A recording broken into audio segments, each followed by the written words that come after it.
Throughout the month of February, we observe Black History Month, an important landmark in our country's history that celebrates and recognizes the achievements, contributions, and struggles of African Americans and their impact on our country, our communities, our past, and our future. In honor of Black History Month, Revere Public Schools facilitated a series of community conversations with school leaders, students, teachers, and caregivers. The conversations focused on personal and professional advancement, challenges faced, dreams, aspirations, and factors of motivation in the face of adversity. Enjoy this special program.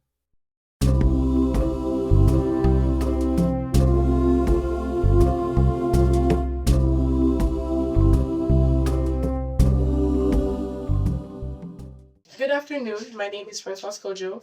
I am a senior and student council member at Revere High School, and I'm here with my friend, Deborah Santos.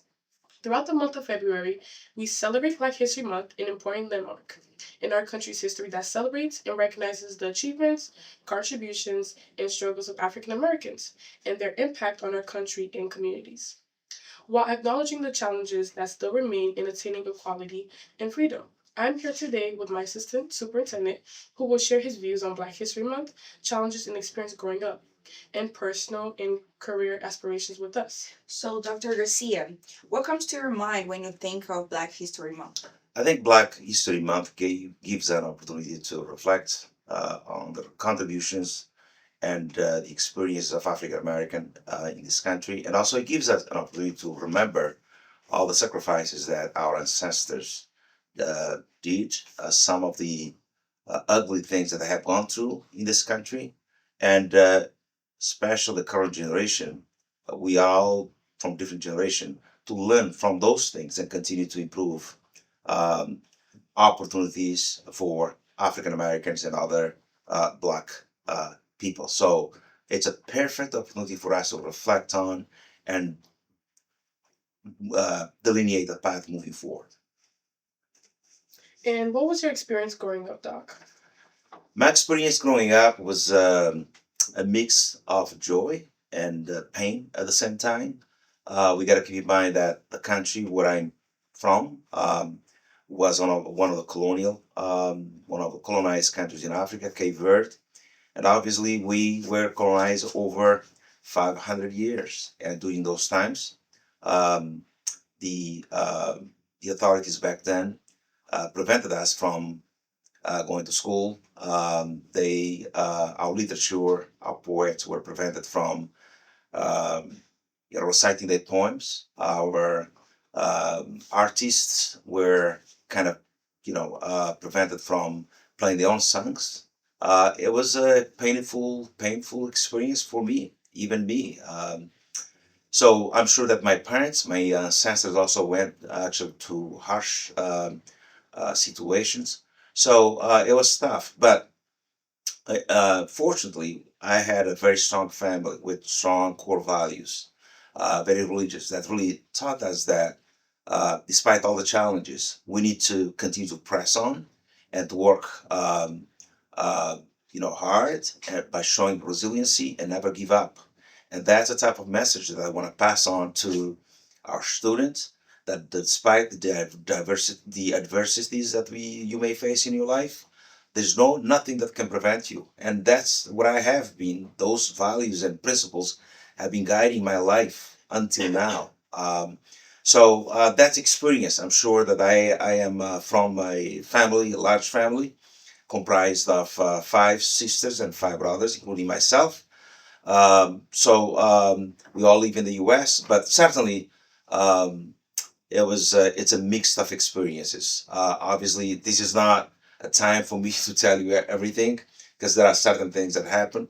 But I think that those experiences have made me very strong, and I'm willing and committed to continue to supporting our youth, our young generation, and my own daughters to make sure that they know that the world is not flat. There are many bumps, there are many difficulties out there, and the goal is for them to work, listen, study, and overcome those challenges with certainty with the belief that tomorrow, there will be a better tomorrow. So I have a question for Deborah. Deborah, tell me a little bit about when the word social justice comes to your mind. How do you feel? That word is big, right? So I want to listen. I want to hear from you. What do you think about the word social justice? What that means to you?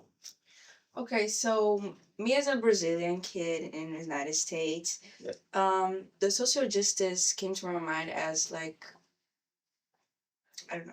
Wait, this It's group okay. is supposed to be to Francois. It's okay. All right. It's okay. We're gonna cut that. So Francois. Well, when you think about the social justice, the term social justice, Right. you hear that on television, you hear that in our community, in our society. You are a member of the Equity Advisory Board. Mhm. You are a member of the Student Council. Those words, you know the meaning of that word. Mhm. Tell me what social justice means to you. I would say, in regards to social justice, to me personally, I think it's the act of not only speaking about equality, equity, and inclusion, and trying to break the barriers that have been set, but I think it's actually putting in that effort as a community, having everybody come together and work for the bigger cause, right? So you might be thinking, okay, what do you mean by bigger cause? Oftentimes we hear, oh, like, we all bleed red, but I mean, that's not really the reality of the situation. The reality of the situation is, like, we live in a world that's very separated, right? A lot of times people are isolated, and there's many things in place in the system that doesn't give everyone the same opportunities, whether it's academically, socially, in the medical field, or whatever field that you're like a part of. There's a lot of barriers that have been set years and decades and generations back. So the term social justice is to truly not only speak about how to make our communities and our world that we are living in better, but it's to truly act upon that. So that's my personal opinion when I heard the term social justice. And social justice can be also mean making sure that, as you said, breaking barriers, but also creating opportunities and also making sure that every person has access to a quality healthcare system, right? Right. That's important. Housing, right? A voice in the community, in the democratic process, where everyone can express their own beliefs. So, unfortunately, sometimes those voices have been overshadowed Right. over the centuries, over the years, right? Mhm. Don't you agree with that? For sure. Deb, what do you think about that? Right? I think the same thing. Absolutely. So the next question I have is, okay, let's talk about your dreams. I'm sure that you are all high school students. Right. Pretty soon you're gonna graduate. College is on the horizon. Soon you're gonna be out of here. You're thinking about, who am I going to become, right? Right. What is my career path, Mhm. right? Tell me a little bit, about your dreams. What are you thinking in life? What are you planning to do? See, it's a simple question, but it's not a simple question. Or maybe it's a simple question, but there's not a simple answer. But what I would say to that, I think my dreams and aspirations is to really just become successful in every area in my life. I don't only want to be like financially stable, but I want to be at the best like mental state ever. Like as time goes on, I'm also a very like spiritual person. I grew up Christian, and my goal is to just maintain a relationship with Christ and like have my actions embody that. So when people meet me, they just have a good, I guess, a mentality and idea of like, or what a Christian is. You know what I mean? I feel like, again, we live in a world that's so divided. So my goal is to really just be a positive person, so that anybody that oftentimes like runs into me or meets me can always say, you know what, I met this girl and she was so kind and she was so intelligent and then she whatever, blah blah blah blah blah. But like that, those are my dreams and aspirations. Deborah, let's talk about you a little bit. So, were you born in this country? No. Okay, so I was not born in this country either. So you were an immigrant. Yes.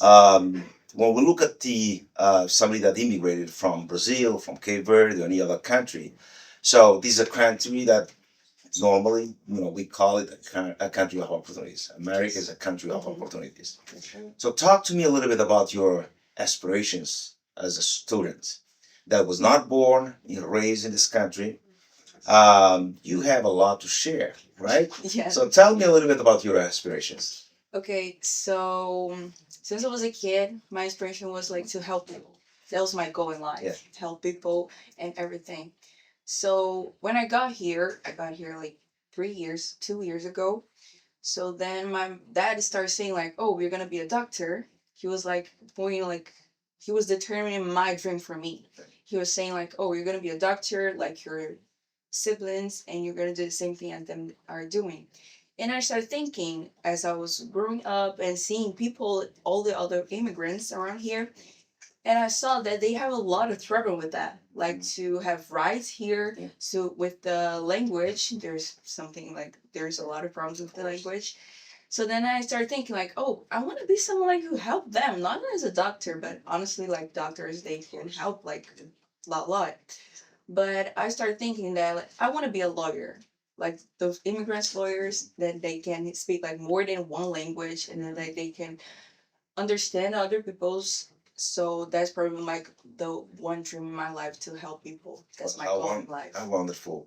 So, were you an ESL student? Yes. So, what message would you pass to our current ELL? Because obviously, language is a major issue. They have to learn a second language, and they have to do the academic work. And then imagine, look at you.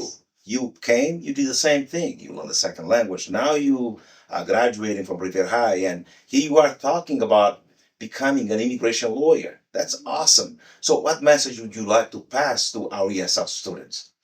The first thing is always focus on class. Like pay attention, make notes, ask questions. That's all probably like everybody says that. Like, oh, pay attention, do notes and everything. But like honestly, that helps a lot. And another thing is make friends. Honestly, making friends and speaking another language and learning with them is like the most message that I can make it free for all the students here in RHS. It's to make friends and pay attention in class. And obviously, out. Yeah, stay out of trouble. Don't Exactly. stay out of Bad trouble. troubles. Good troubles are always Yeah, good, good right? troubles. Ask questions, things like that. That's good Yes. trouble. Or try to do, take risks and stuff like that. But It's a good bad thing. troubles, obviously. Yeah, get out of troubles. Don't do All bad right. things and stuff like that. Don't do that. All right. So my next question is to Kojo. Kojo, have you ever made a mistake in your life? Guys, too many. Too many. Okay. All right. Elaborate a little bit. Yeah, for sure. I think when you're so young and you have so many goals and aspirations, like you want to do everything at the same time. You wanna make money. You want to be focused in school. You want to make sure your GPA is high, but you also want to be like a good sister. A good friend. In general. So I would say with that being said, because of how many things I involve myself in, I tend to like sometimes be late or like my schedule gets like intertwined and I have this thing where I tend to procrastinate. So that's definitely a mistake that I've made that affects like almost everything that I do on a daily basis. Yeah. So I would say I have to work on that as well. All right. So what did you learn from those mistakes? I have to just be more organized. I have to pre-plan my schedule, pre-plan what I want to do so I can get everything done on a timely basis. All right. Deborah, what about you? Have you made any mistakes in your life? Oh my God. A lot. A lot. I like. Okay. But honestly, the most mistake that I've made like a lot, and I still making sometimes, is not listening when people are speaking to me. So most part of the time I don't pay attention. What are they saying? And then when they say something that I don't agree with, I keep like, so what are you saying? Like, why are you saying that? Yeah. And then like they repeat themselves, and I was like, oh, I understand it like completely wrong. Yeah. And then they say like, oh, you need to be careful with that because sometimes you're gonna get in trouble with it. Right. So that's probably like the mistake that I've been making a lot, the most part of the time. What do you regret the most? Okay, like, not listening to my parents. Mm. They're old, and most of the times, all the young kids, they say like, "Oh, I'm not gonna listen to my parents. They don't know my life. They don't know how it works. It's a new time, so they're old. They don't know Yeah. what's going on." But like honestly, listening to my parents is something that it changed a lot. It changed too much. Yeah. They know more about life than me, Yeah. so they're my inspiration. Oh, that's cute. What are your major regrets? I don't have any. You don't have any? No, I doubt it. I don't. I really don't. Cause I feel like Yeah. even things that you think back, you're like, dang, like I wish I knew that. I feel like it's shaped the person that I am now. Mhm. You know, I feel like if I never like made a mistake or something happened that I wish I shouldn't have done, I wouldn't be the person that I am now. So I don't really have a regret. I personally made a lot of mistakes in my life, a lot, and whenever I make a mistake, I try to do my very best not to repeat those mistakes. Mm. But certainly, mistakes are an opportunity for us to reflect, and also to reflect and to see really what compelled us, what led us to make those mistakes and learn from those experiences. It's not that it's an opportunity to reflect, and I'll say that because if you keep making mistakes all the time, then you are not contributing to your growth and development. So the main thing is to think about those mistakes and the cause of relationship, what really happened, what compelled me, or what are the circumstances, and then try not to repeat those mistakes. But mistakes sometimes, when people do talk of mistakes, there's a sense of shame. There are great mistakes that people make in life that are certainly can be shameful. But I think the opportunity is for the person to reflect, think, and then try to use those experiences as an opportunity to really, improve themselves. Mm. Um, Thinking about a message for the youth. Here we are um, in a great country with many possibilities. The very fact that we're sitting here, the three of us are sitting here and talking to each other about different, things in life, mistakes, social justice, uh, celebrating Black History Month, and all these things that we're talking about. At the same time, we have a lot of youth and students that probably they have this sense of loss. Mm. They are out there. They lack direction. They lack guidance, and they need people like you, like leaders like you, to really, model for them. So, what message would you like to pass to our students in Revere and our youth in general? I would say is to never limit yourself. Don't because everything it stems from like your how you think of yourself, right? So if you're telling yourself that you can't do certain things or you create your own barriers, you won't be able to like do the things that you're maybe destined to do, you know? So I would say my advice to the youth is definitely don't ever limit yourself. What about civic engagement? Here you are, civic engagement being be able to speak your own mind, being able to bring your voice out there in the community, participate in community events, supporting others, supporting um, immigrant families, black families, people who have been historically unprivileged, right? So that's all part of civic engagement, right? So what about those things? What would you like to do to support your community? A school system that support you throughout, and hopefully down the road you can become a immigration lawyer, you can become a medical doctor. What would you think moving forward you're going to bring to your community? It's a good question. My I mean, there's no wrong or right. yeah, for sure. Your perspective. I think my goal is to give back, and I feel like that's still something I'm trying to figure out how can I do that. But I think maybe just creating spaces and outlets where students who feel like, or just people in general who feel like they can't do certain things or they're never gonna make it because of their identity or how they grew up or where they are from originally. I feel like just creating outlets and spaces where they could be able to freely say that without being embarrassed and trying to figure out ways how to help them, whether it's a student, a parent, or someone who recently just came to America and they're just trying to figure out their life. Thank you. Barbara, what about you? Same question. Same question. What's your message to for our youth and students in general, and for your parents, members of the community in general? That's right. Yeah. Like Francois said, don't limit yourself. And sometimes your teachers or coach or something or principals as well, they say that you can do something, and most part of the time you actually can. Mhm. So don't limit yourself. Honestly, that's a really good message. Don't limit. For me, a message I'd like to pass to our youth and students and families in general. I would agree with you, both of you, that you should not limit yourselves, but also would add that stay the course. Um, no matter the types of barriers that you have out there, you'll have a lot of people out there will tell you that probably you cannot do things.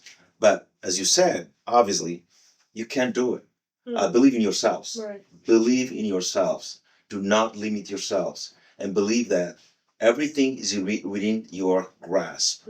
If you put the necessary effort, if you work hard, and you be resilient and be strong. So everything that's out there, establish your goals. Put your goals together. As long as you have those goals properly set, and actually ask questions. That's important. Talk to people. Okay, put yourself out there. Don't limit or I'm afraid. Take risks. That's important. Be a risk taker. That will take you far away. So yeah, those are that's the type of message I like to pass to our students. We have great schools in our students in our schools. We have a community that's multicultural, diverse, and we all have a voice. We all have a role to play in shaping up our schools and shaping our communities and transforming it in a better place to live for all people, regardless of race, culture, and nationality or ethnicity. Well, thank you so much, Dr. Garcia, for sharing your views and your perspectives on Black History Month. We hope that your message will inspire our students, families, and friends. And I'd like to thank you also for sharing your views and perspectives on a wide range of issues that we talk about today. You are great students, both of you, and I cannot see you becoming a immigration lawyer. And I know that you talked to me at some point that you wanted to become a medical doctor, right? So congratulations, happy. Let's honor the Black History Month with dignity and respect. Thank you. Good afternoon. My name is Noah Davina. And my name is Antonia Falcon Zapata. And we are students here at the Garfield Elementary School. During the month of February, we celebrate Black History Month. This is an important time each year that we set aside to celebrate and recognize achievements, contributions, and struggles of African Americans and their impacts on our communities. We are here today with our principal who will share his views on Black History Month. We would like to talk about your challenges and experiences growing up and what led you to become a principal. Dr. Napier, what comes to mind when you think of Black History Month? Well, I think that Black History Month is a time that we set aside to recognize a group of people who have not been recognized or even acknowledged as having made important contributions to American history. And we're not the only ones. We think about Hispanic Americans, we think about Asian people, we think about women in general. And a lot of times they have not been recognized as being important to American history. And not because people have necessarily said anything, but because they just have been omitted and de-emphasized. And so Black History Month is a good time for us to think back and recognize, and the person who created Black History Month, Carter G. Woodson, recognized the importance of a people knowing and understanding their role in a society in which they live in. So it's really important for us to know that we have a place, that we've made contributions to create this great country that we live in. And so when kids are able to see that they have a place in history, that they have a role in history, that they have their communities and the people who look like them have done really good things and contributed to this country, it lets them say, hey, perhaps I can do it myself as well. It lets them know that, I come from a really powerful and rich history. And that's really important to know and understand because it shows that it's also really motivating and shows that you can do the same thing as well. So that's why we really emphasize Black History Month as well as other months that recognize the importance of different groups of people, not just the ones who may be the most prominent in all the history books and things. What was your experience growing up? I grew up in a small town. It's called Belgrade, Florida. And the people there didn't have a lot of money. And we didn't have a lot of resources. But one thing we did have is that I grew up in a community that recognized the importance of honoring Black history because I live in a town that was a majority African Americans. And so that was something that was really important for them to recognize people that look like them and to emphasize that. So I had a pretty solid understanding of the history that African Americans have made in this country. And then later on, when I went to college, I went to an HBCU, and that's a historically Black college and university. I went to Morehouse College. It's the same college that Dr. Martin Luther King went to as well. And when I went there, I was exposed to so much, and my knowledge and understanding of Black history exploded. And also, my understanding of social justice and its importance really expanded as well. And it made me realize how much and how important it is for us to be aware of social justice and to fight for social justice, and also to make sure that we're doing our best to make sure that all people are able to be recognized and make contributions and for their contributions to history. How can people work for fairness and equality but still remain joyful in your personal and professional lives? Yeah. So I think it's really, really important for us to remember that we're not going to change the world by ourselves or do it in one day. Okay. I think it's the first thing that we have to do is to make sure that we are focused on the things that are within our control. And secondly, we have to remember that social justice, fairness, and equality brings joy. When you are treated fairly, it makes you happy, right? When there's equality amongst the people there, and you are treated equal to everyone else, you feel a sense of fairness and happiness as a result of that.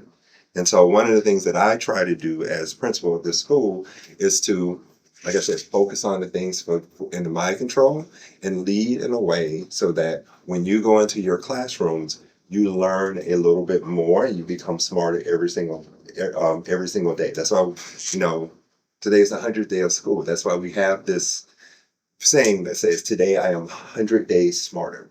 That means you learn a little bit more. And every day that you learn and you become better, it means that you are one step to becoming the person that you are destined to be, And that to me, and especially when I have a school that is filled with a diverse population of students from all over the world, to have and see those students growing and progressing and becoming the best person they can be, that brings me joy. When I see a kid who came from Colombia or came from El Salvador or came from Mexico or from Brazil, who at the beginning of the year couldn't speak a word of English, but now is able to have a conversation with me, that brings me joy. When I see kids who didn't know their multiplication facts or didn't know how to add and subtract or now are killing them on their quizzes, that brings me joy too, because all of those things mean that they are eventually becoming the best person that they can be. And it kind of goes, and that's why I say every day, good, better, best. Never let it rest until your good is better and your better is best. Because all of those things are the things that are really important and that will help them to overcome any kind of obstacle and adversity they can have. And that's the true goal of all this social justice work, to give everyone the best opportunity they can have. What are some accomplishments in your life? I think I'm proud of the fact that I have been able to use my education to help others. I'm proud of my family as well. I'm proud of being able to know things that I'm able to give to my kids so that they can be the best people that they can be. And I'm proud to be able to do that every single day with you all. Have you ever made a mistake? I make mistakes all the time. But I think as I always say, don't dwell on your mistakes. Dwell on solutions.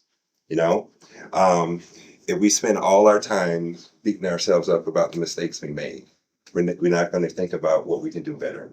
Mistakes are powerful learning opportunities, but only if your mindset is that you're going to learn from those opportunities. And so, if you've never made a mistake, that means you're probably not doing very much.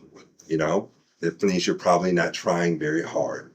And so it's really important that to try to be able to take risks and do things.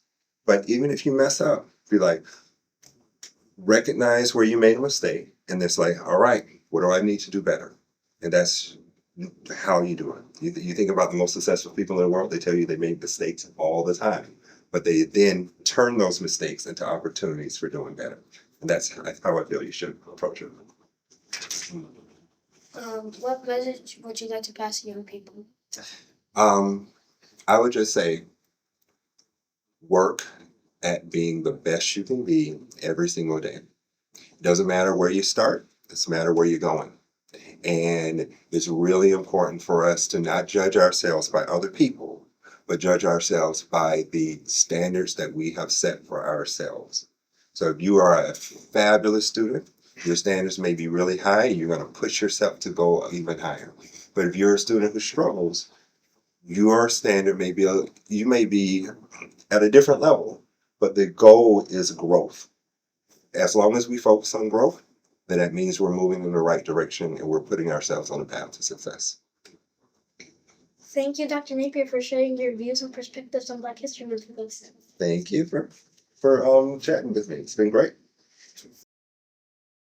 Good afternoon. My name is Arbor and I'm a student at Lincoln Elementary School. Throughout the month of February, we celebrate Black History Month and an important landmark in our country's history that celebrates and recognizes the achievements, contributions, and struggles of African Americans and their impact on our communities while acknowledging the challenges that still exist to attain equality and freedom. I am here today with my principal who will share her views on Black History Month, challenges and experience growing up, and personal career inspirations with us. What kind of challenges did you have to overcome while on your journey to becoming a principal? Some of the challenges I think I personally felt was making sure that I know who I was, my confidence of not listening to other decisions, but what I want to do. What is my purpose of being a principal? And my purpose is for students excelling and having someone that cares about them unconditionally and that they're being successful. What is your experience growing up that led to you being a principal? So I grew up bilingual, which means I speak two languages, and I loved education. I love going to the library. I love reading books, and it helped me to fall in love with this field because my teachers helped me in school to be the best that I can be, and I want to make sure that I can do that for someone else in helping kids to be the best that they can be in whatever field that they choose to be in. What message would you like to pass over to our youth?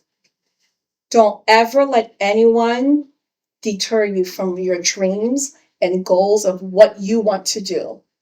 Always think of goals that can lead to it to be successful. What does Black History Month mean to you? It makes me reflect on people that had so many challenges that were told they cannot.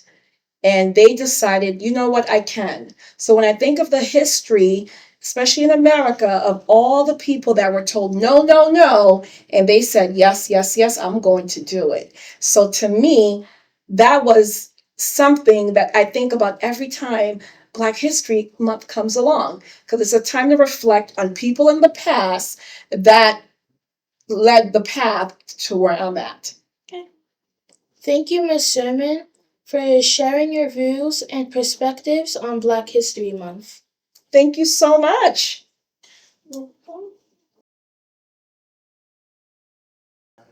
Good afternoon. I'm Dr. Lorenzo Garcia, Assistant Superintendent of Revere Public Schools. Throughout the month of February, we celebrate Black History Month, an important landmark in our country's history that celebrates and recognizes the achievements, contributions, and struggles of African Americans and their impact on our country and communities. Joining me this afternoon is Melissa Alvarez. Hi, everyone. My name is Melissa Alvarez. It's my third year in the District of Revere, and I work at one of the best high schools in Revere, which is City Lab Innovation High School. All right, Melissa, can you tell us a little bit about your background, where you came from, why Revere, your family history, and a little bit, very briefly. So I am Afro-Latina. My family's from Honduras. They've migrated here from Honduras back in the day. I lived down in the South. I lived in South Florida. I lived in Georgia. Migrated to New York, and I ended up here in Massachusetts right after high school. I love my culture. I love my people. I love my food, and it's rich in a lot of history. What about you, Dr. Garcia? Oh, I love the African American history.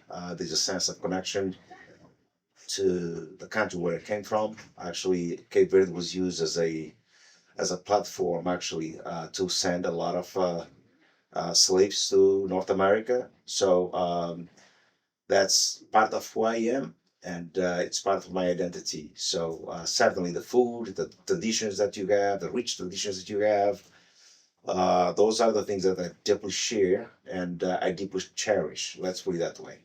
So, but along with that, following that line of reasoning, I'd like to ask you a little bit about the meaning of Black history for you, for your family. What that means to you? Is it when you hear people talk about, Black History Month, a month? What comes to your mind? For me, it is learning how to navigate your Blackness, regardless of whether you were born in the United States or if you were born in a different country.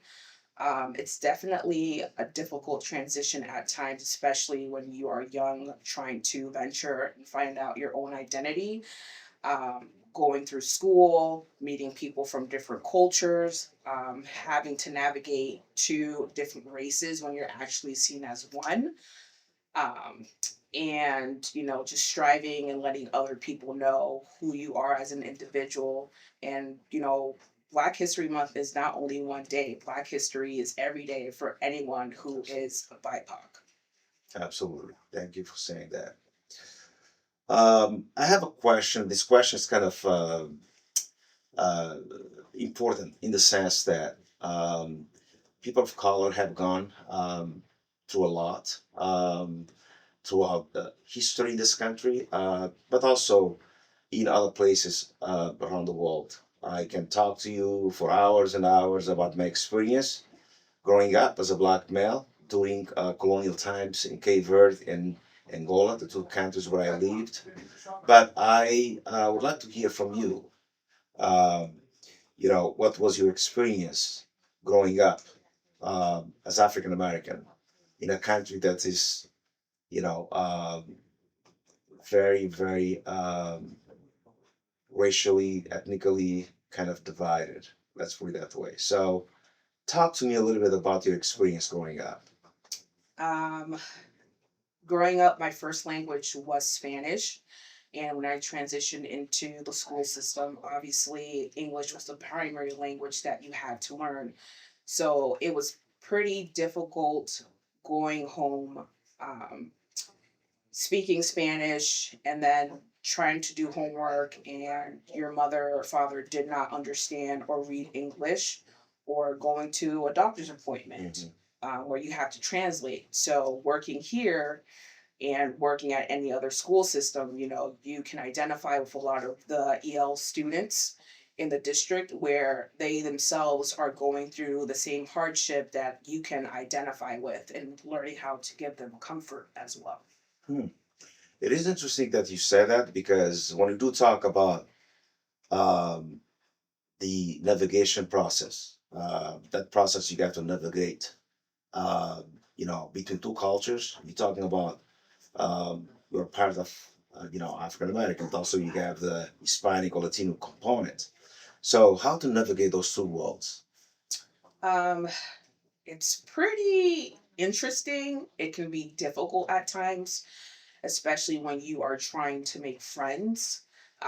Sometimes you hide your original self, meaning your identity of how you navigate at home versus how you navigate at school, because obviously everyone's going to see you as a person of color unless they hear your last name. Like, for instance, my last name is Alvarez, and I had a student question me, why is your last name Alvarez if you're Black? And I'm like, that's a very good question. I even had that same question for myself when I was your age, and just having conversations with students, not being afraid of who you are, and learning how to embrace everyone regardless of, your background. And actually, you can cherish and love both cultures. So actually, that's beautiful. So the other question I have for you is one, the term social justice. You hear that all the time, in academic settings, on TV. During this time, the civil rights movement certainly talk a lot about that in political discourse. Talk to me a little bit about when you hear that term, what comes to your mind? Um, when I lived in South Florida, it was definitely a mixing pot of different racial backgrounds of individuals. But when I ended up in Georgia, because it's the deep South, racism is shown. People are waving their Confederate flags. They're saying, inappropriate terms to people of color. So when it was Black Lives Matter, which it's another controversy now with what's going on, I was used to seeing people wearing their political views on their body, or if they had a farm or a ranch, they would display who they would vote for. They had their Confederate gear on, and that was your neighbor, and they tell you good morning. Some of them weren't disrespectful, others were. So when it was up here, when it was Black Lives Matter during the COVID era, people were actually going, they were not happy with that. And my friend at the point, I at one time said, "Oh, aren't you upset?" And I said, "I lived in Georgia. I see this every day. Hmm. For you guys up here, it's," I said, "This was the norm for me. So when I see it here, it's not a norm, but it is a norm." And having to have that conversation with people, not everyone's going to see your views as the same. You just have to learn how to navigate things that you may or may not have a voice at that particular moment, but you will be able to make change by enlightening others through what you've gone through before. So it's all about educating people, Yes. right? So yeah. Um, we are going through some difficult moments and periods in the history of our country. Now that those periods and challenges were not there before, but what can you tell me right now, in light of what's going on in our country? What message of hope would you like to pass to the current generations, to our youth, students, and to other people in the community? What type of message would you like to pass? You are an educator. You see students every single day, especially as a social worker. You deal with a lot of issues related to social emotional learning or social emotional issues and stuff like that. You gotta certainly talk to kids. What message would you like to pass to them? I would like to say that your education is very important, whether you decide to go to a 4-year or 2-year or trade. You are taking what you've learned in your past experience and giving that knowledge to someone else. Keep striving, even though things do get difficult. Life is not easy, and I tell all my students that. And I tell them your education is your golden ticket. Everyone wants that Willy Wonka golden ticket, right? And if you don't have that, how are you going to navigate life? And one thing that I do tell them too is that if you are living in a situation where you're trying to change yourself or trying to have discussions with adults in your family and you don't see change, do you still want to be in that same type of environment? And if you don't, this is your opportunity to shape up who you want to be for the future. That was great, powerful. Thank you so much for participating in today's interview with me. I hope that your message inspires our youth and students in general, and it will serve them as a guidance for the future. Thank you. Thank you, Dr. Garcia. Thank you. Thanks so you. much. Good afternoon. I'm Dr. Lorenzo Garcia, Assistant Superintendent of Revere Public Schools. Throughout the month of February, we celebrate Black History Month, an important landmark in our country's history that celebrates and recognizes the achievements, contributions, and struggles of African Americans and the impact on our country and communities. In honor of Black History Month, two international students, Idris Stella and Desmond Asanya, are joining me to share their views and perspectives about the significance of Black History Month, the experience living in Nigeria and Ghana, two former British colonies in Africa, the integration journey in the United States, and their career goals and aspirations in Revere. So, to begin this conversation, I would ask um, one of the interviewees to introduce himself. We'll start with you. All right. So my name is Desmond Ansena. I am from Ghana. I teach at Revere High School. So currently I teach biology 9th grade. Talk a little bit about your family back home. Oh, okay. So I think I come from a family of 12. My dad got married to 2 wives, so my mother was the second one. Mm-hmm. So kind of like almost the last born. I have a sister who is the last born among all the 12 children. Mm-hmm. So I'm like the one before the last born. So basically, among the boys, I am the last born. Mm-hmm. But among all the children, there's smaller. Yeah. Very good. Yeah.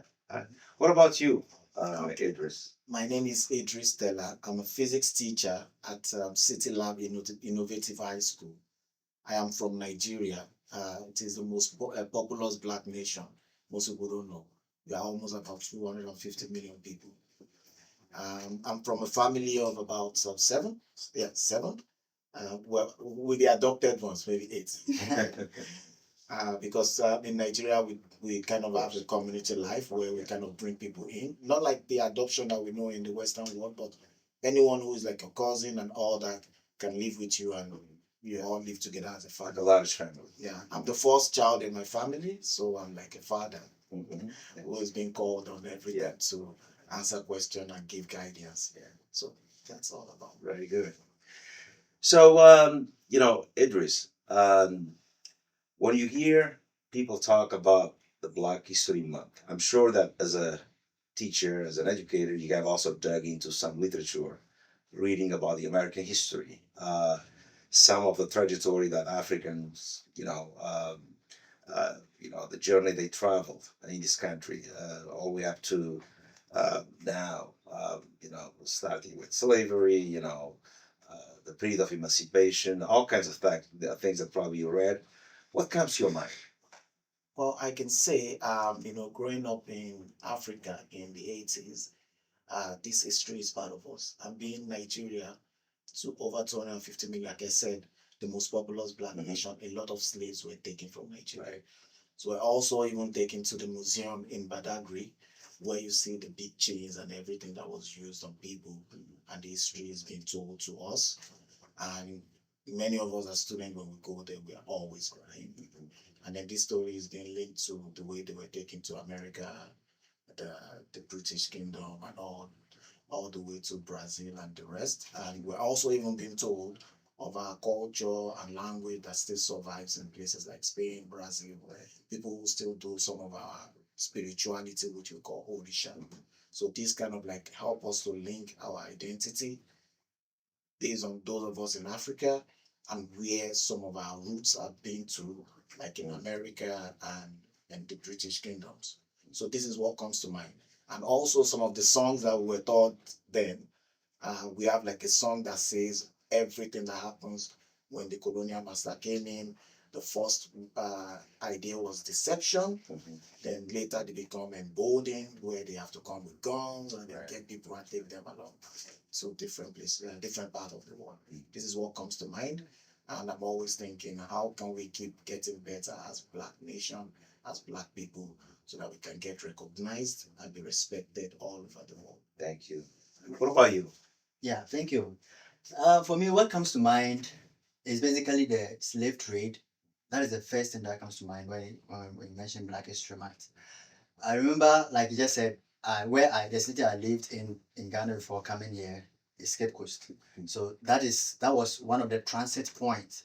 You know, they take slaves all over Africa, then they pass them through this transit point, and then that's where they ship them from Africa, then they bring them up here. So the moment I hear about Black History Month, then I'm like, oh, so this has to do with slavery, because basically the blacks got here through, most of them actually, because of the slave trade and stuff that went on.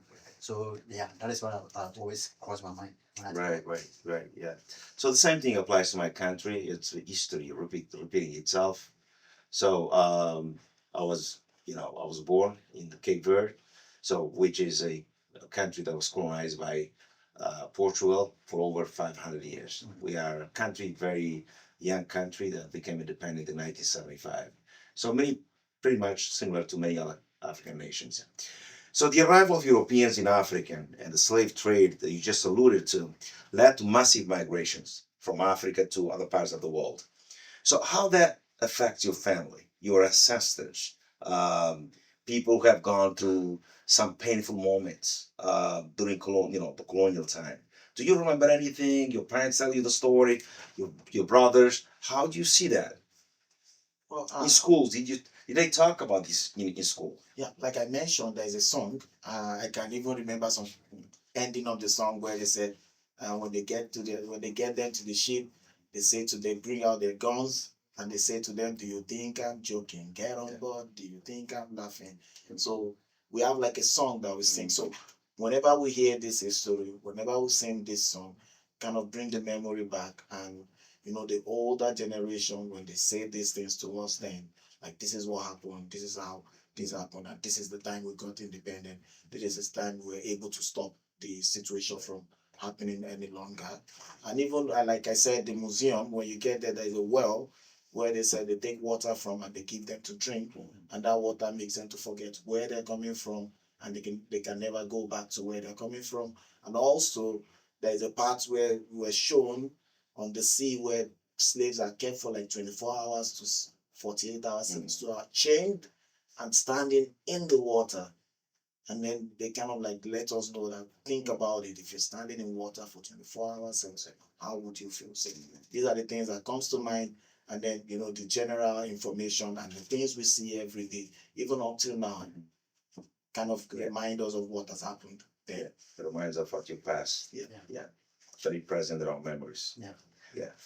Yes. For me, I think it's something that is a little bit should I say disheartening, because you realize that because of the slave trade that was going on, there was a lot of movement of our ancestors. So where they were supposed to be, there were kind of a lot of fighting, and among the indigenous, even themselves, and Tribes. Yes, the tribes. And then during this fight, then they kind of capture people, and even within the indigenous, they now will sell their own people to the whites that were around. That's absolutely right, because the Europeans, they use a tactic called divide and conquer.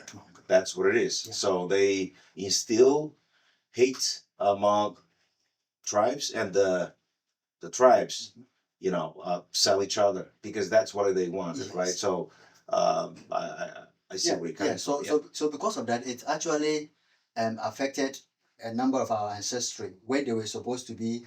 They kind of have to move to different places because where they were, there was fighting there, and if they didn't move, then probably they will end up being slaves. So they kind of have to move from one place to another until finally there was this kind of peace here. So growing up, some of the stories that were told personally, where currently my parents were staying or where I was giving birth to, I was told that is not where originally we are from. But we are migrated from somewhere else and we settled there because of the wars that were ongoing. So yeah, so these are some of the experiences that. But there were good things too. You became independent, Yes. an independent nation. You took the destiny into your own hands, making your own decision. Yeah. See Nigeria right now, one of the most populous, but one of the most, strongest. I would probably say, it's almost the strongest country economically in Africa, if I'm not mistaken. So a lot of progress happened. There's a long way to go, but there's a lot of things that really happened, right? Yes. So I'm sure the same thing applies to Ghana, right? Yes. Okay, it's not just about Only this the- painful history, that Yes. we cannot delete that. Of course. But it's in our memories, but certainly a lot of things have improved. Of course, like you were saying, I think the issue of not just the bad aspect of you see they brought education, Right. So they were able to improve through the education. At least they brought a number of good things, hospitals, roads, like they started bringing some kind of developmental project as well. So yes, it's not just all bad about the slavery, but of course there are some good things. Very good. Okay. My next question is, we're gonna switch gears a little bit here. You came from far away. Now you are in Revere, right? Yes. So let's talk a little bit about your, yourselves integrating in a new country, in a new culture, in a new community, right? Let's talk a little bit about that. How's the integration process going for you? I think it's going fine. I would say with the help of everyone, including you, sir. Because I know the way you took us in, the way you helped us to integrate, the way you helped us with finding housing and everything, and help us to settle very well. And also Dr. Mulligan in my school, Miss Livoti, and the rest of the teachers, they've always been there to help, regardless of whenever I call them that I need this. And also, having to say I wanted to get a license, and it's been very good from the part of the school, Right. and the central office, supporting us in everything we need. And then in the community also, I think we've been received well among the students as well. They're happy that they have us.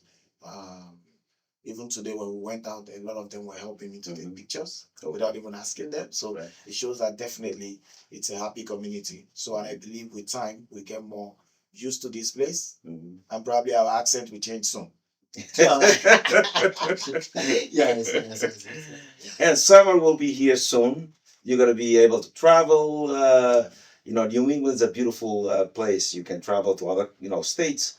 So I'm sure that you'll enjoy. So talk to me a little bit about some collegiality. I mean, are you getting the support from your colleagues? When I do talk about colleagues, I'm talking about your peers, teachers. Yeah. How is it going? How because integrating is one thing in the community, integrating in school is a different stuff. Talk to me a little bit about those things. All right. Yeah, thank you, Doc. For me personally, in fact, it's been wonderful having my colleagues, teachers. All of them, they are just ready. The moment you are asking for, okay, what do I do? How do I do this? Like they are just ready. They're like, oh, please come. If you need any help, just That's ask at my wonderful. place. Yeah. Yes, and then ask. I will support you. And in fact, I'm in a room with one. In fact, all of them are good for biology, but I just want to mention her specifically, Lakacha, because she has Who? Lakacha. Miss Okay, Lakacha, okay. Azra. I'm in the same room with her, and basically, she has been let me say, I do have a mentor, That's but great. she kind of more than the mentor that I was given because I'm with her, everything I ask her, and she supports me 100%. Good. Another is of course Anna. So she is also one of the good. In fact, all of them are good. Okay, Yeah. but of course these people I'm just mentioning them because let me say they are extra helpful when it comes to resources that I need to be able to do my work well in school. So yes, their colleagues, they have been very much supportive. Very good. What about the students? let's talk about the students. Yeah, they see you guys. Are they listening to you? I don't know. I mean, yeah. I want to hear those things. What I'm not saying here we teach kids to listen to teachers. We teach students to become critical thinkers, to pose the right questions, and also we teach our teachers and students to develop relationships. That's what we do in our school.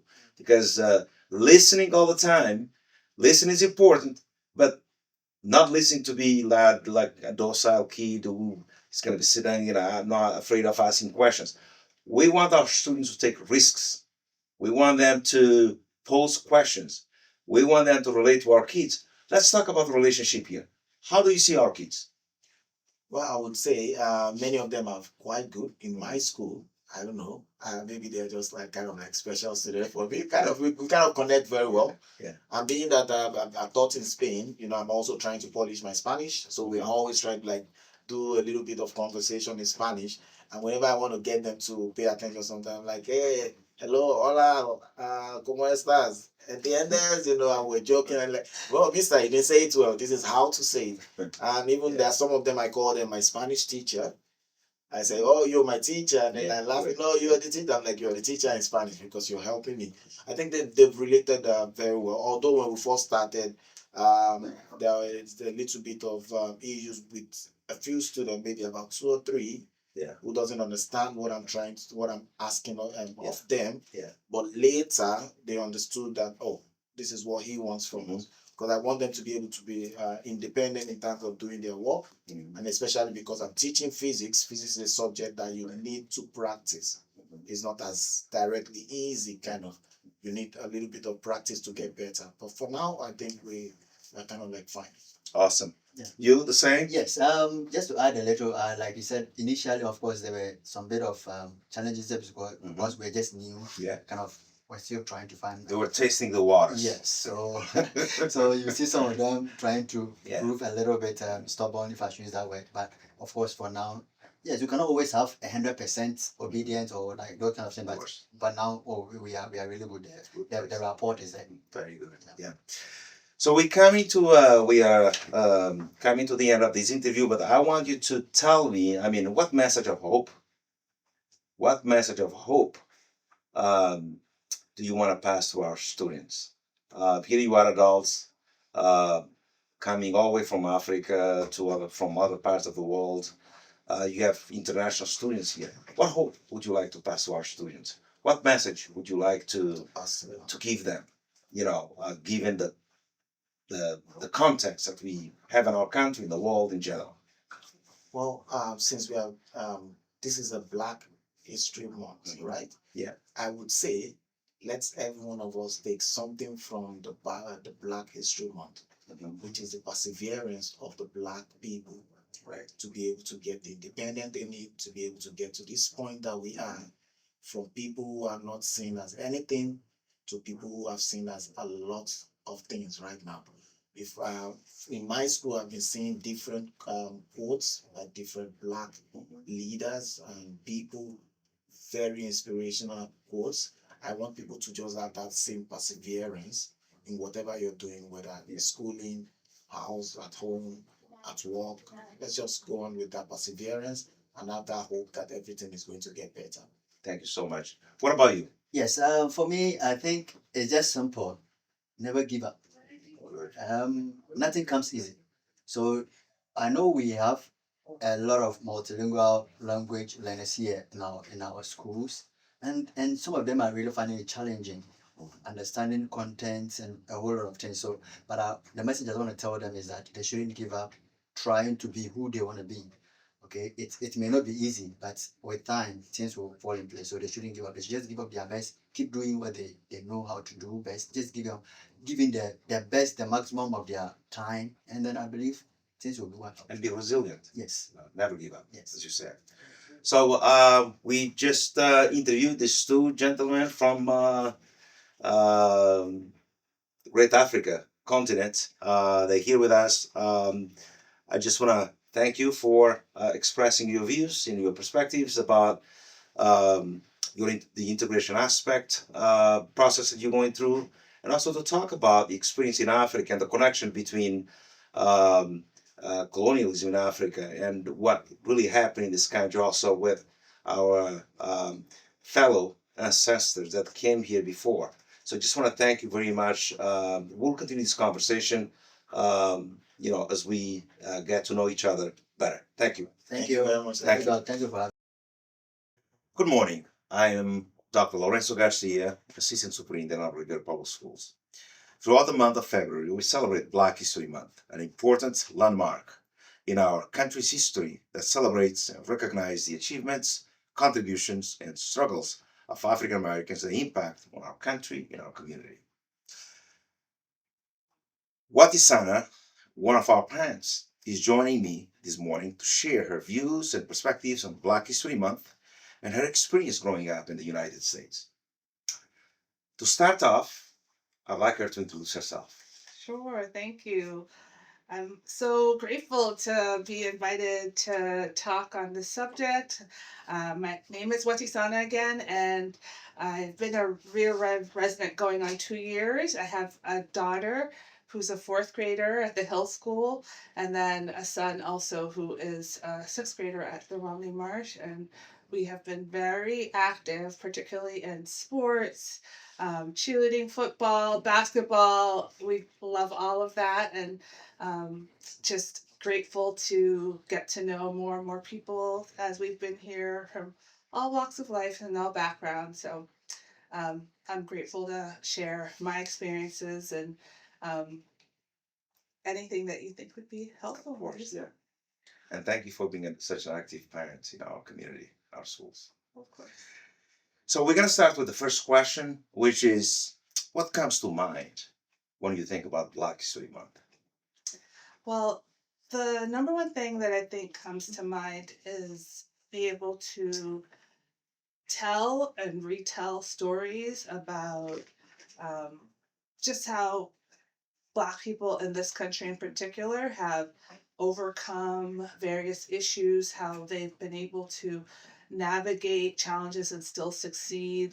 And so it's both and, not just talking about negative instances or traumas, but also celebrating our strengths and the ways that we uniquely contribute to our society and community historically. And I think if we don't tell the stories, they get lost. And sometimes even hearing things, people are telling stories and they tell a fresh part, or they tell something that you hadn't heard of before. So I think it's really important, both for the younger generations to hear, also for people who are new immigrants, as in particular to our country.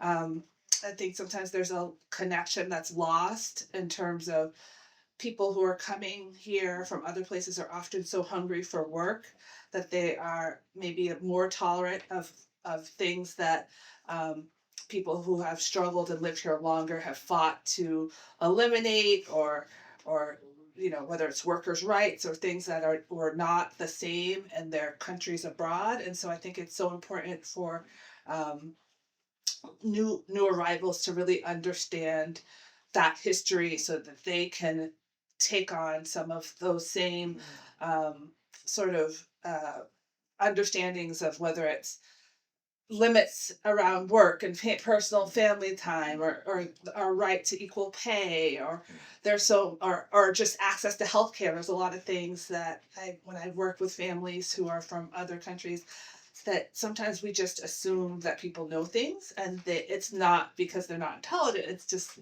if you haven't explained something that is normative for American culture, then people don't get to participate, or they don't get the accurate information. So I feel like, as somebody whose parents, one came here for education in high school and the other came later as an adult, I've really observed how, even with my extended family, depending on when you arrive here, depending on your connections to other people and who originate in the U.S., our ability to navigate and thrive here is really tied to understanding the culture and understanding our shared history. So yeah, it's interesting that you mentioned that. Oftentimes when we do talk about the Black History Month, we tend to focus on past history, which certainly we cannot forget the pain and the sacrifice and the humiliation that our ancestors have gone through. And you want to focus on also on positive things and positive development and contributions that many African Americans made to this country, which is true. Many we can cite many examples in the cuisine, music, art, science, STEM in general. They have made a strong contribution. It's often said that this country certainly was developed, grow in the way it is because of the contributions that African Americans and blacks that came all the way from Africa made, to its economic development and social development in general. And I'm going to transition to another question, which is for you as a black female, a black woman, what was like for you growing up in America, in the United States? Well, one thing that I find funny when I talk to my family about my earliest years is I actually had a really thick accent when I think it speaks to the fact that when we initially growing up, I was really ensconced in a very widely extended African community, and so my accent, my family's Liberian. I had a very thick Liberian accent, and to the point where some people would not understand me. And now, I feel like my accent is very much like newscaster slash very standard American accent. But it's interesting how we over different periods of time in my life, I've had more ties to African community, more strong ties to Brazilian community. I did a lot of Brazilian dance and growing up in college, and then afterwards I was in the Brazilian dance troupe. So that was sort of a thing that it seemed random, but then it just kept coming up in my life. And as in terms of, I don't speak Portuguese, but I just loved the dance. And same thing, I had done a lot of, ironically, my siblings all played sports, but I was so into dance that I never had a team experience until I went to high school and it was required. And when it was required, I was like, why do I have to do this? Like, why do I have to play sports? And they're like, everybody does this. So I ended up learning basketball in high school and then playing in college as well, which I think is kind of unusual because typically that's a little bit later to start. But I think the biggest thing for me as an African American girl was I often felt in Cambridge in particular that there wasn't a majority. Like some places it's the entire community is black or it's entirely white. Because partially I think because of the so many educational institutions there. There's a lot of transients and a lot of people coming from other countries. So I was really, really clear that I wasn't just a black girl. My family, I had ties who were refugees, ties to people who were immigrants, ties to people who came to go to school. And then also seeing all the different reasons that people come to this country through my neighbors, through people who were here because of being unable to return to wherever they've come from, whether it's poverty or lack of job opportunities. I think that even though these are things that are common issues, there are places you can grow up in the U.S. where you have no exposure to this kind of a subject, or like an intimate personal relationship with the peoples and the stories. So That's wonderful. So it's interesting you mentioned you're from Liberia, Yeah. a country that basically was made by the U.S. yes, Sent so many, African Americans or maybe former enslaved African Americans there. So even the flags very similar to Yes, the U.S. it and, is. and it's interesting, very nice.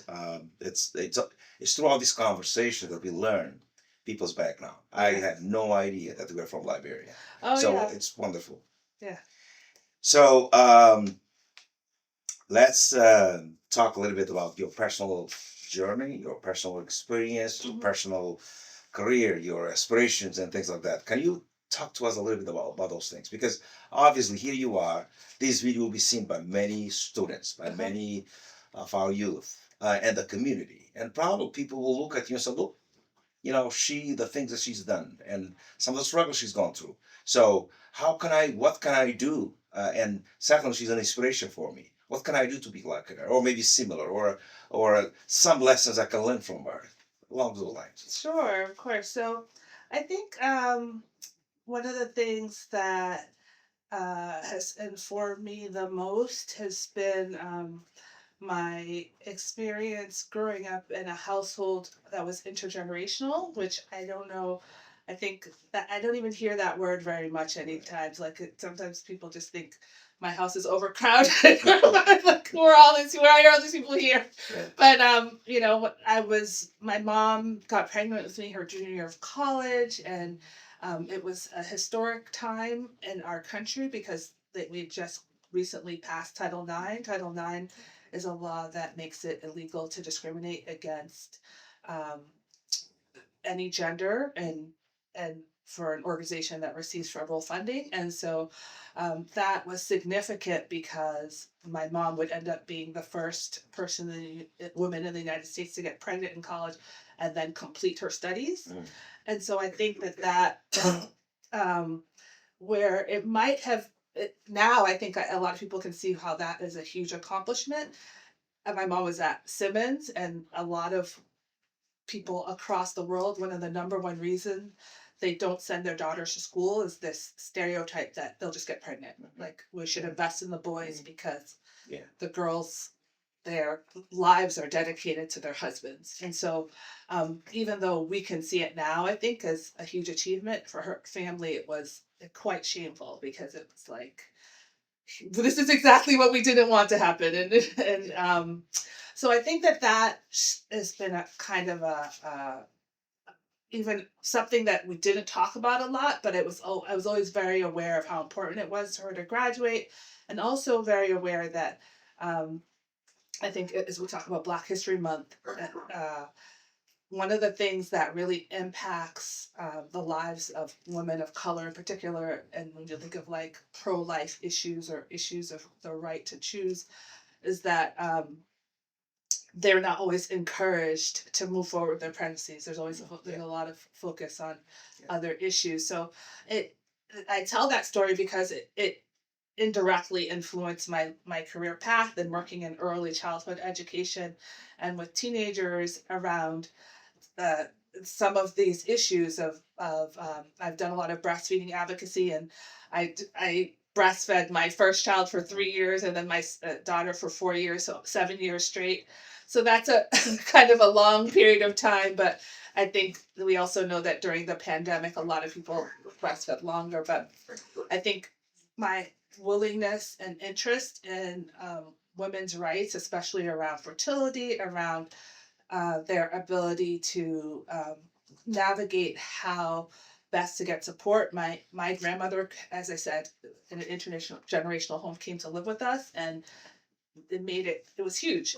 I think she was integral in my mom being able to go back to school, and even now I think it's something that's very lost, that like that the awareness and the understanding of how the impact of our elders and their stories. So I really appreciated growing up with that. It's influenced my career in education and advocacy, and I've been able to work with in private schools and federal organizations, and really just continue to share the story of how, all the options we really have. And I think making sure that women know and that they do have choices, and understanding just whatever your choices are, what the consequences and opportunities are associated with them is so important. So There's a as we know,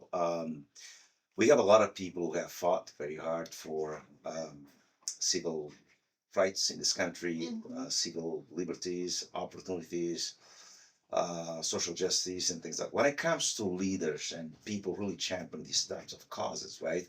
What leaders do you admire the most? I think one of the leaders that I admire most, she's a historical leader, would be Anna Julia Cooper. I myself have always had the aspiration of eventually going back to school to get my doctorate. I had won a fellowship in my undergrad that was encouraging it was basically like, yes, you should go. I have not done that yet. But she was somebody who made the decision to pursue and continue on with not only um, her advanced degree, but also opening schools and being in a position in the community to step back as needed. When she had a family member who passed, she ended up taking in her relatives' children. So being somebody who was a leader, not only in a professional way, but also in a community-based way. And she faced many scandals, many sort of attempts to destroy her career basically, and managed to overcome and over again prove that who she really was. And so I think that that really inspires me, having come from a family with that's very deeply tied to politics in Liberia.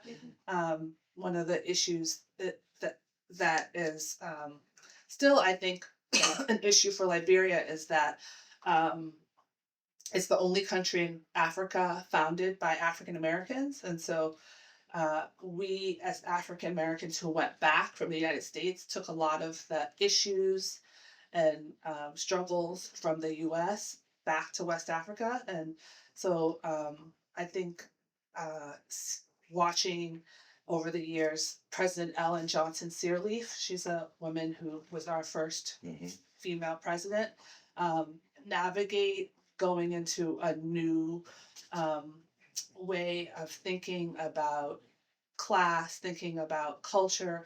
One of the issues that we faced in Liberia was that just like we have racism here in Liberia, there were a lot of problems with people who were African American being treated better than people who were Native African, and that could be easily understood at first by your name.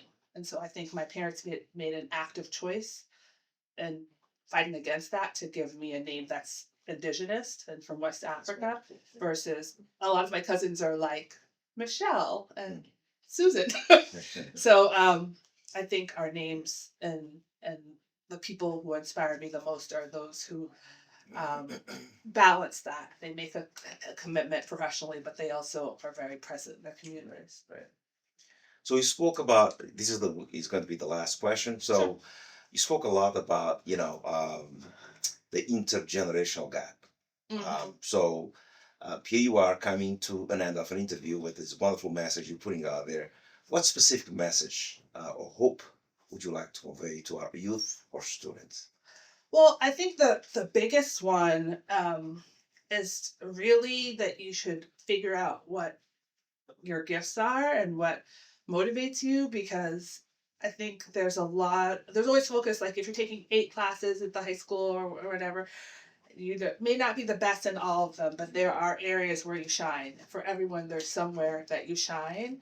And so being able to really connect with the places that you excel and figuring out ways to give back are, I think, one of the most fruitful and most just satisfying ways of moving forward in life in general. And I think it doesn't, you don't even have to be an adult.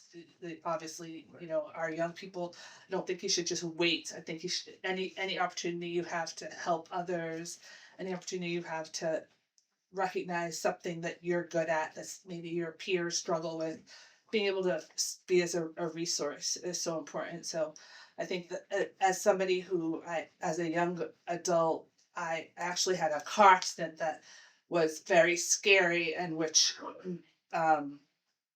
really made me, and I think my family, worried, like, would there be any limits to my future? And I think in real it was actually more what people thought had happened than what actually happened, which was harder to deal with.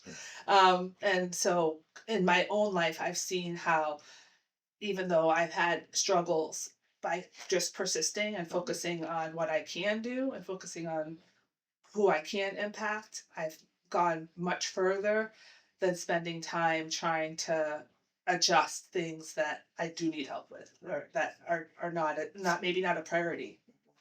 So essentially, you want our youth to be resilient uh, and always persevere. Yes, to always So, always to just keep one foot in front of the other. right, And right. Yeah. Well, thank you so much for participating in this morning's interview with us. I just want to thank you for sharing these wonderful views and perspectives, and things that I probably did not know about you. What particularly, touched me was the fact that I'm also from Cape Verde, small country west of Africa, and you from your background, your family from Liberia.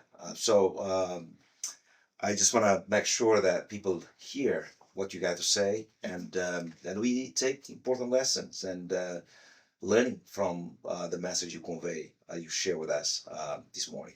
Thank you so much. I appreciate you coming. thank you for having me. I appreciate it. Thank you.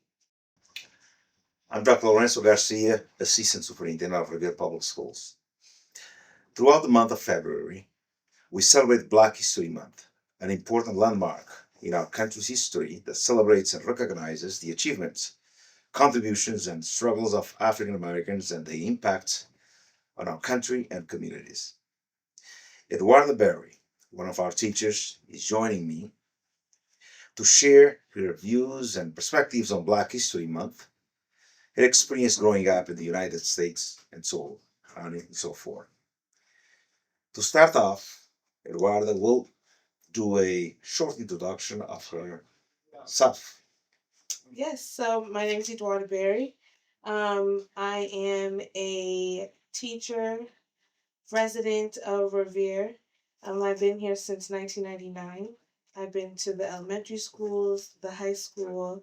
And very fortunate to become a fifth grade teacher here at one of my old elementary schools. Uh, I've grown up in Revere all my life, and I've had my ups, I've had my downs, but very much proud to be from here. Very nice. I also learned that you are Cape Verdean. Yes, so my mother is from Cape Verde. My father is from here, and he's African American from South Carolina. So I'm happy to have both cultures in my life. We've been to Cabo Verde about 3 times so far in my lifetime. And I continue to go probably every 2 years. That's wonderful. Yeah. So I'm going to start with the first question.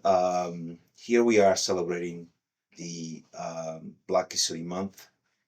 And I would be curious to know what Black History Month means to you.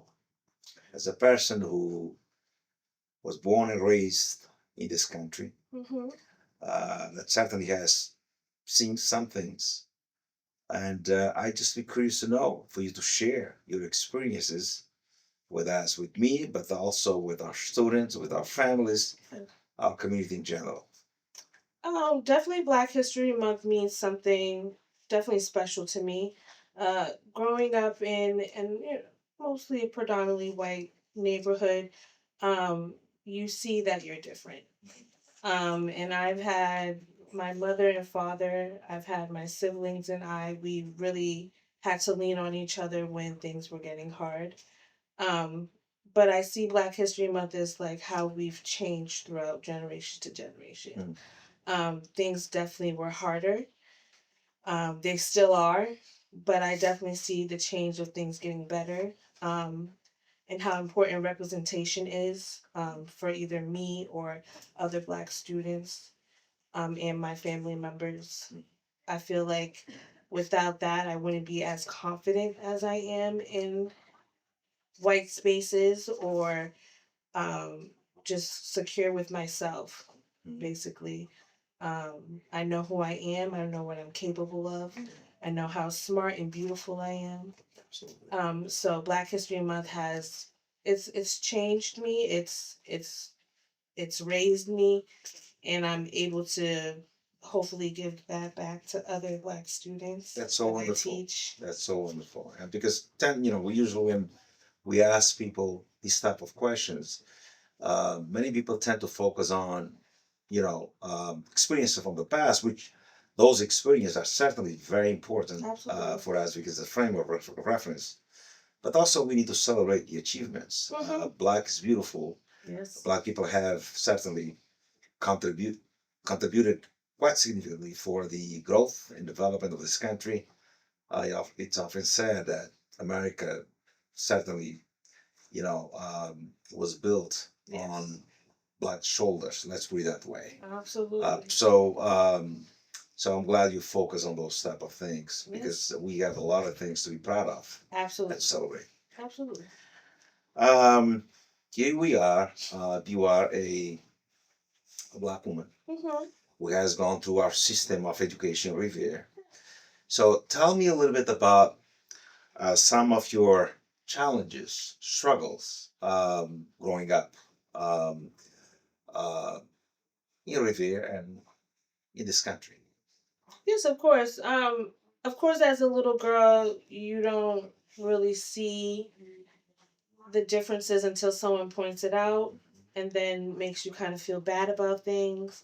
Um, I wish I was born confident, but it definitely took me a while to be the way that I am today. Um, Definitely had to go through trials and tribulations with, my white counterparts and how I was treated.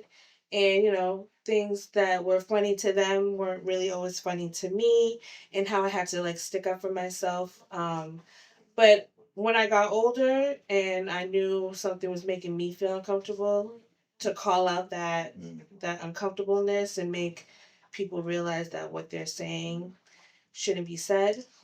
It took me a while, but I was able to do it. And now I'm able to just like, call out the obvious. If something makes me feel uncomfortable, I'm not going to laugh it off. Um, so I wanted to also teach my students that, we are all different, skin color or not. We're from different backgrounds, but we're in this space doing the same thing, trying to learn the same thing. So it shouldn't really be, you know, the end all be all because of your skin color. I'm just really happy that I was able to get to a point where I was able to be confident and call out whatever I needed to be. Right. So yeah. Interesting. Yeah.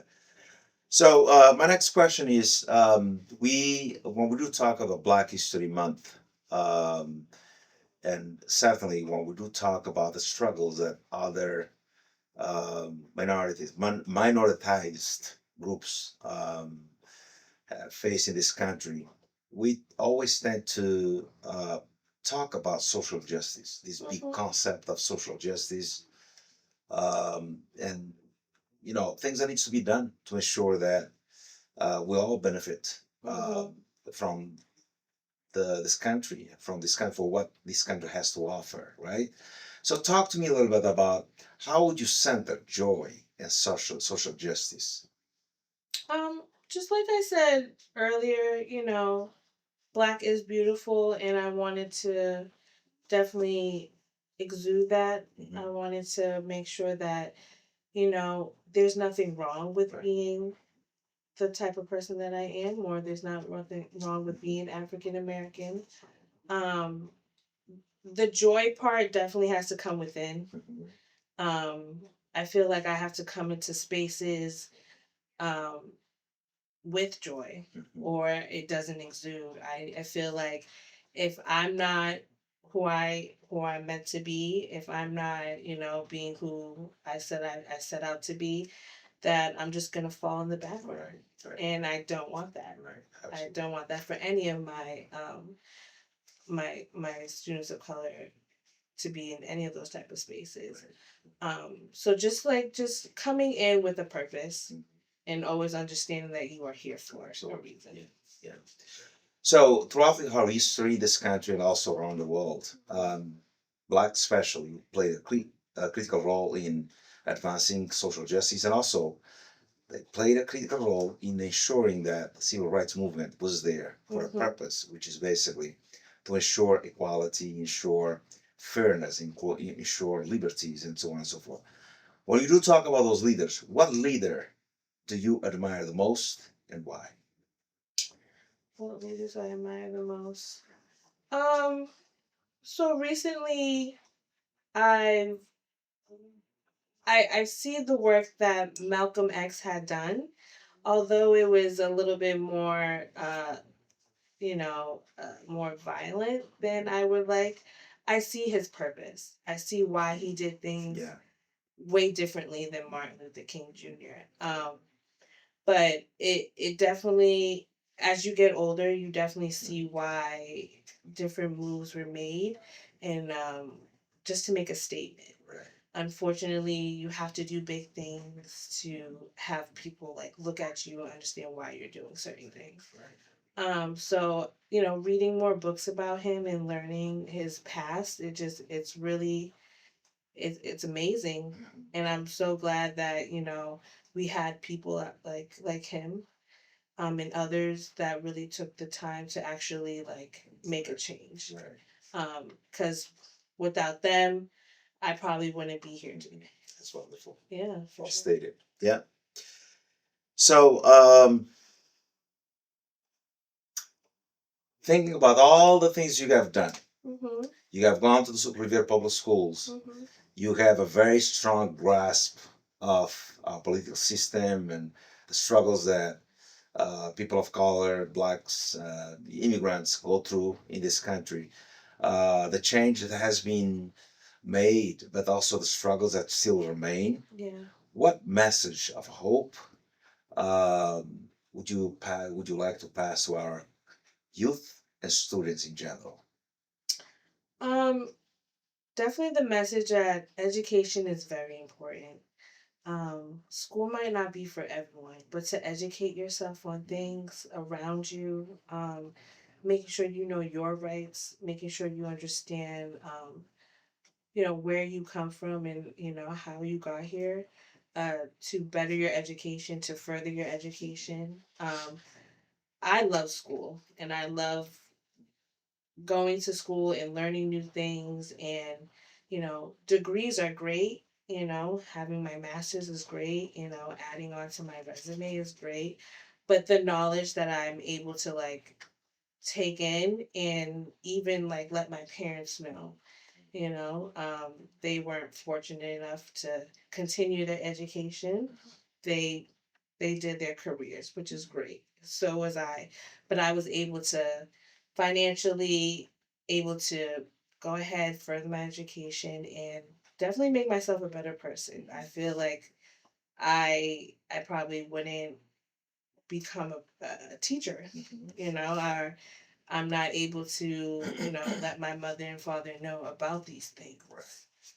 So definitely taking your education super seriously. Especially you have a brother that Yeah, is in high school right now. this is my my baby brother. He's in high school, and I just, he has four of us ahead of him. As Yeah. just like this is what I could do. This is what I could do. There's nothing that you can't do. And whatever you do choose to do, definitely will have your back. Right. So I hope he gets that message, and I hope other people get that message too. That 17 is a great age, 16, 15 is a great age, but there's going to be a time you're 31, 32, and life is going to get hard, and you're going to need that. A long term. Yeah. Yes. Yeah. Very good. So I just want to thank Eduarda for this great conversation we had this afternoon. And I really hope that your message resonates with a lot of people. Yes. In our community, in our throughout our schools, and also special, resonates with your brother and Yes. all of us, because we certainly need people that have your drive and motivation to really continue to thrive and better themselves. Of course. Thank you for being here this afternoon. Thank you for having me. Thank you so much. Thank Oh, you. Yeah. perfect. I'm Dr. Lorenzo Garcia, Assistant Superintendent of Revere Public Schools. Throughout the month of February, we celebrate Black History Month, an important landmark in our country's history that celebrates and recognizes the achievements, contributions, and struggles of African Americans and their impact on our country and communities.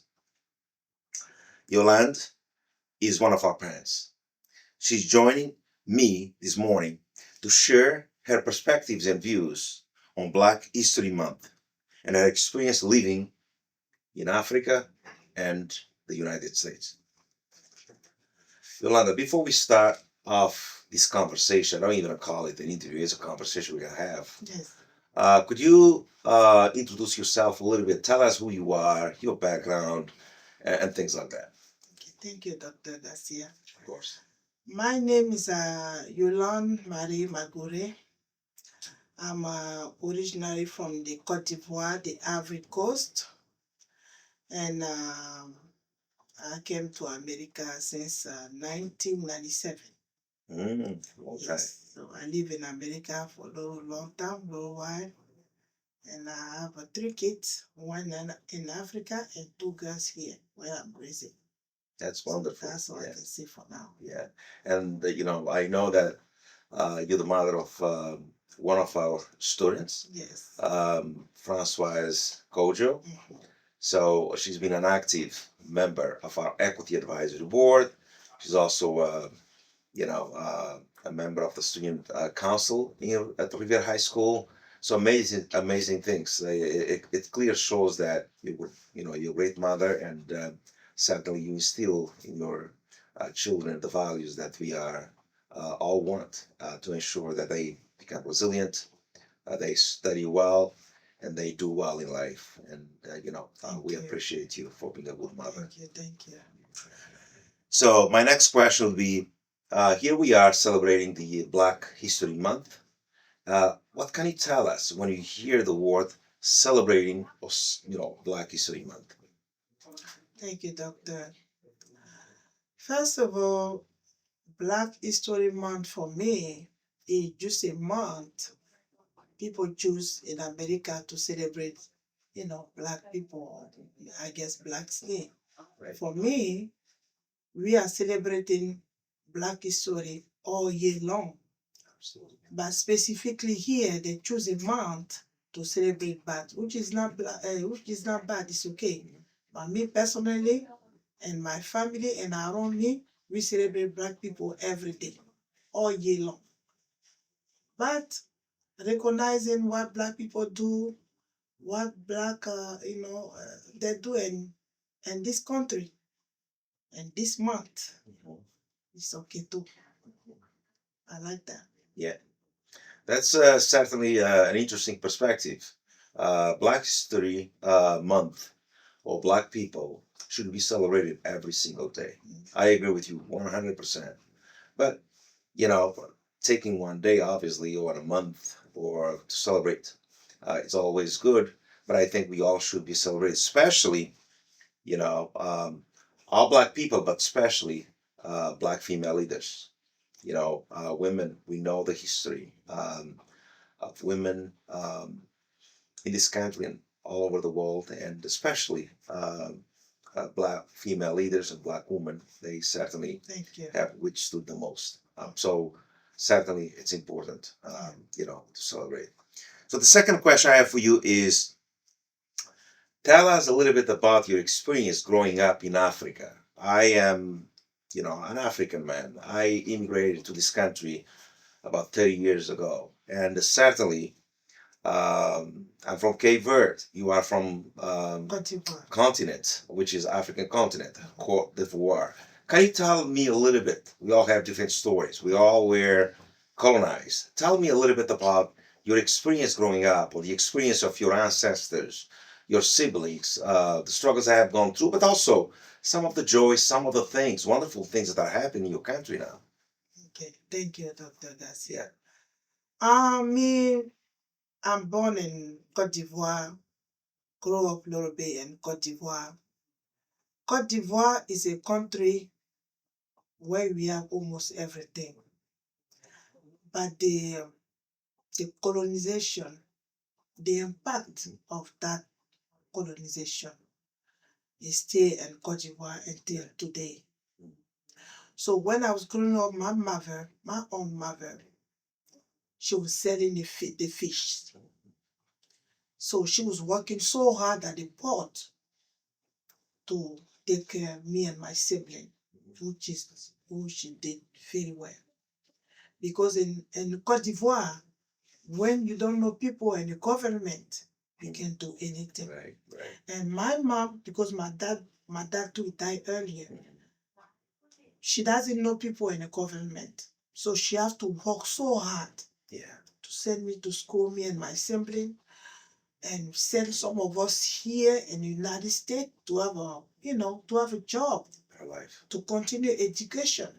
Because like I say, in my country, the wealth is not for the black people. Right. It's for the French and the American and the British and all those people. Right. So if you're part of the government, you share with those people. If you are not, you're gonna suffer. And my mother didn't want that. Right. So she was working so hard. She don't sleep at home. She always at the port, trying to find some fishes, selling them. Until she sent all my siblings went to school, and she sent us here. Yeah. So we came here.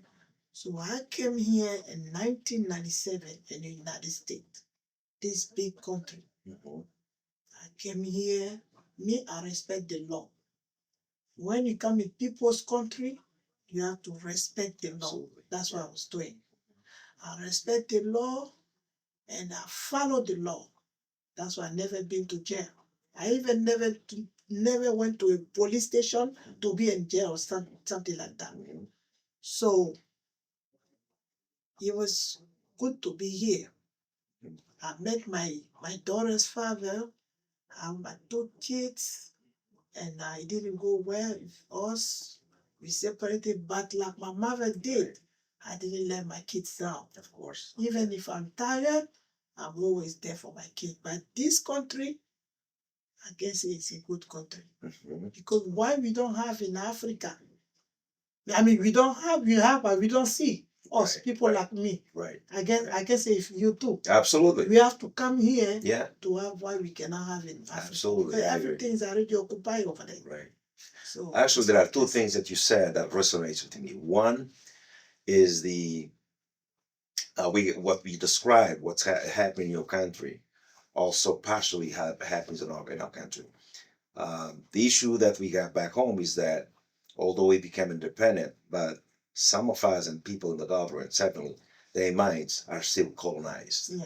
So they there basically to serve others instead of really working hard to ensure that the Yeah. richness, because Africa is a rich continent, Yeah. your country is a rich continent, but because of the impact of the colonization, that certainly had an impact on the mindset that many members have. They still are,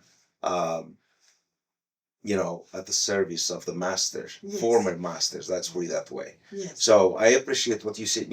I also admire you. Admire your resilience, your heart, all the hard work you put in to educate your children, you raise your family here in the U.S., seeing a wonderful child that you have Thank at the you. Revere High School, and also others. So I appreciate that, and we all do appreciate that. Thank you. So my next question is, name a Black leader you admire the most, and tell me why. Okay. And this year, 2025, there was one person who came in my mind. His name is Assimi Goïta. Mhm. This president is, I can say, something else. First of all, he's a colonel from the army. Mhm. His country named Mali. Mhm. When we grew up in Africa, all over the West Africa, they was telling us Mali is a poor country. So that colonel, because his country was occupied Right. by the jihadists or all those groups. Mhm. So for 10 years, he suffered in the army. Right. Wow. And what he discovered over there, I cannot say it here. Mm. Because it's too much Of course. politics. Of course. Of course. So that colonel, he have a coup. When he did a coup, he removed the puppet, the president who was there. Mhm. But today, when I'm talking to you right now, Right. the Mali that they say is a poor country, you can't believe it. What he's doing to his country. Wow. Yeah. The gold, the whatever, Mhm. all those minerals we can think it. Mhm. He just taking everything, work for his people. And he didn't stop there. There was two other countries close to him, the Niger and the Burkina Faso. Yeah. Right now, the three of them, they form one country. Right. So that man for me is I don't know, I like him. He's a big model for me. Mhm. For Yeah. the way he did his country, the way his people following him. He want to be free from poverty. Right. He want to be free from to be in a joke of people always they want something for your country. Right. He Right. doesn't want that anymore. Yeah. The guy is now, I don't think he's 45 years old. Yeah. He's young. So right now, his country is not anymore the poor country. That's right. Because it was never poor. Yeah. The news make the country poor. Yeah. Today, he is trying hard. He is working so hard Right. to set his people free and, brought them up. That's wonderful. And also, I've been following the news. I also know that in Burkina Faso, we got the Traoré. Yeah. Also, Ibrahim Traoré. Ibrahim Traoré, Yeah. which is also, I think he's also implementing some reforms. Yes. The country is really They're moving forward. and do good things, and he's certainly loved by his people. Yes. He has done some restructuring, some reforms. So I know those are the three countries that really got together. They Yes. actually live in Yes. exactly. So they live in that organization, ECOMO, whatever they call it. So they want to be part of certainly a group of countries that Yeah. want to really focus on people rather than on Yes. politics. Yes. That's wonderful. That's yeah, very good. Thank you. So, name a mistake that you made in life. We all make mistake every Yes. day. We learn from those mistakes. Yes. So, name one mistake and what you have learned from it. Yes, we all make mistake. Maybe the mistake I can And if you don't have one, No, it's no. okay. I trust people first. Oh, okay. I think that's a Yeah. mistake for my Yeah. part. Because I have a loving heart. Mm-hmm. So when people come to my life, I open up Right. and I give and I help Yeah. and I talk. Yeah. Yeah. And at the end of the day, a lot of them disappointed me. Yeah. So now I don't want be like before. Mm-hmm. Not that I want to be mean, I want to be careful. I want to be a little bit more careful. Right. Okay. Very good. Excellent. Excellent. Yeah. Very good. So here we coming. We are approaching to the end of this interview. Yes. Tell me about a particular message of hope Yes. you'd like to pass on to current youth and Yes. our students in general, Yes. to our community, and our faculty members as well, Yes, the yes, teachers yes, and yes. staff. And Yes. Yeah. I appreciate this school. This Revere High School. That's my second daughter. You guys, she's Yeah. my second daughter. I You are- have you Kirby first- Kojo, Yeah. who was here in 9th grade, and she Yeah. graduated from the 12th grade. Right. Now she's graduated. Qu'est-ce qu'elle a eu là? Elle a she have a bachelor degree. Mhm. She want to continue to do a master's. Very She good. was a student from here. Well, tell her to come and work for us. No, yes. So, and not only, let me tell you one more thing. So, guess what? She Kirby. was my student when I was a principal there. Okay. I know your daughter. So, So you guys, that's my second daughter. So now you guys have Françoise. I appreciate everybody here. of course, yeah. The Thank you. teachers, the sport lead. Before I don't understand the sport Yeah, because I'm a single mother. yeah.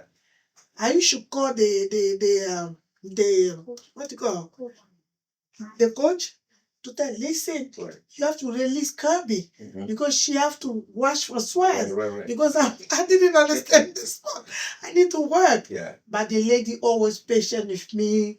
And now I understand sport because of Françoise. of course. Yeah.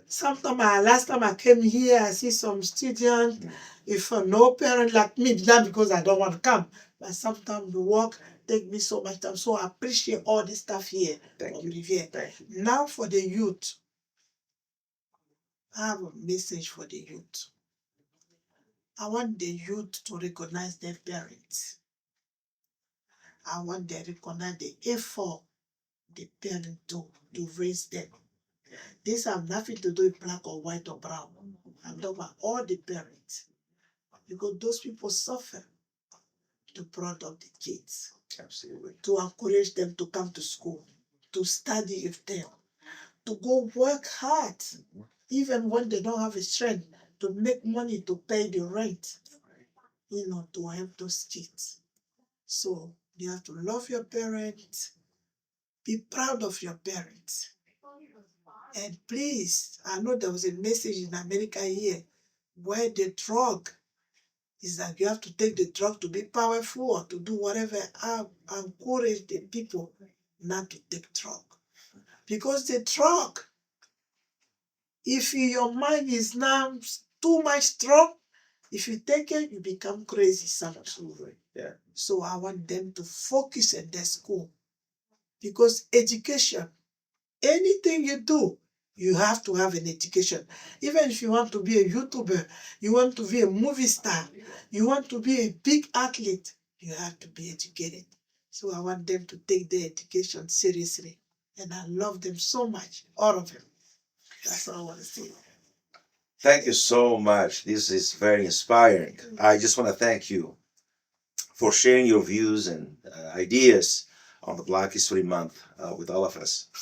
I hope that the message that you left us with today will inspire all of us, particularly our Black youth. Yes. I just want to thank you for the bottom of my heart for showing up today and to having this conversation with all of us. Thank you so much. I appreciate it. Yes, thank you. Thank You're welcome.